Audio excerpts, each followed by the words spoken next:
ನಮಸ್ಕಾರ, ನನ್ನ ಹೆಸರು ರೋಹನ್ ಭರತ್ಚಂದ್ರ. ಇವತ್ತಿನ ಬ್ರೇಕಿಂಗ್ ನ್ಯೂಸಿಗೆ ಸ್ವಾಗತ. ಇದು ನಮ್ಮ ದೇಶದ ಫೈನಾನ್ಸ್ ಹಾಗೂ ಎಕನಾಮಿಕ್ ನ್ಯೂಸು.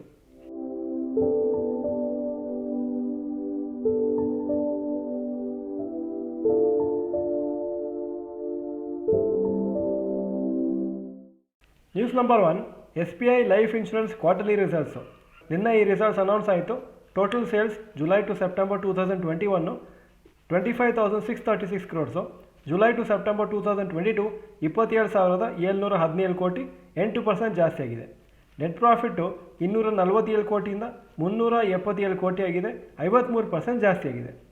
ನೆಟ್ ಪ್ರಾಫಿಟಲ್ಲಿ ಒಳ್ಳೆ ಗ್ರೋತ್ ಇದೆ ಹಾಗೂ ಸೇಲ್ಸು ಒಂಥರ ಫ್ಲ್ಯಾಟ್ ಆಗೇ ಇದೆ. ಸ್ಟಾಕು ಮಂಡೇ ಈ ರಿಸಲ್ಟ್ಸಿಗೆ ರಿಯಾಕ್ಟ್ ಆಗುತ್ತೆ. News number 2, SEBI fines 15.75 crore on Bombay Dyeing. SEBI ಅವರು ಬಾಂಬೆ ಡೈಯಿಂಗ್ ಪ್ರಮೋಟರ್ಸ್ ನಸ್ಲಿ ವಾಡಿಯಾ, ನೆಸ್ ವಾಡಿಯಾ ಹಾಗೂ ಜಹಾಂಗೀರ್ ವಾಡಿಯಾ ಅವ್ರ ಮೇಲೆ ಒಂದು ಫೈನ್ ಹಾಕಿದ್ದಾರೆ 15.75 crores ವರ್ತು. ಹಾಗೂ ಅವರು ಕ್ಯಾಪಿಟಲ್ ಮಾರ್ಕೆಟ್ಸ್ ಅಥವಾ ಸ್ಟಾಕ್ ಮಾರ್ಕೆಟ್ಸಲ್ಲಿ 2 ವರ್ಷ ಏನು ಟ್ರಾನ್ಸಾಕ್ಷನ್ಸು ಏನು ಮಾಡಬಾರ್ದು ಅಂತ ಹೇಳಿದ್ದಾರೆ. ಯಾಕಂದರೆ ಅವರ ಫೈನಾನ್ಷಿಯಲ್ ಸ್ಟೇಟ್ಮೆಂಟ್ಸು ಅವ್ರು ಬೇರೆ ಯಾವುದೋ ಒಂದು ಸಬ್ಸಿಡರಿ ಕಂಪ್ನಿಯಲ್ಲಿ ಕರೆಕ್ಟಾಗಿ ಡಿಸ್ಕ್ಲೋಸ್ ಮಾಡಿರಲಿಲ್ಲ, ಕರೆಕ್ಟಾಗಿ ಇನ್ಫಾರ್ಮೇಷನ್ನು ಪಬ್ಲಿಕ್ಕಿಗೆ ಕೊಟ್ಟಿರಲಿಲ್ಲ ಅಂತ ಈ ಥರ ಆ್ಯಕ್ಷನ್ ತೊಗೊಂಡಿದ್ದಾರೆ. News number 3, Yes Bank quarterly results. Net profit 223 crores ಇತ್ತು 2021 ಸೆಪ್ಟೆಂಬರಲ್ಲಿ. ಸೆಪ್ಟೆಂಬರ್ 2022 160 crores ಆಗಿದೆ, 28% ಕಮ್ಮಿ ಆಗಿದೆ.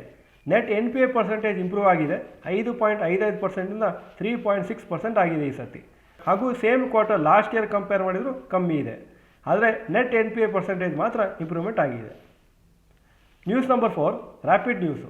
Forex reserves lowest level since July 2020ಗೆ ರೀಚ್ ಆಗಿದೆ.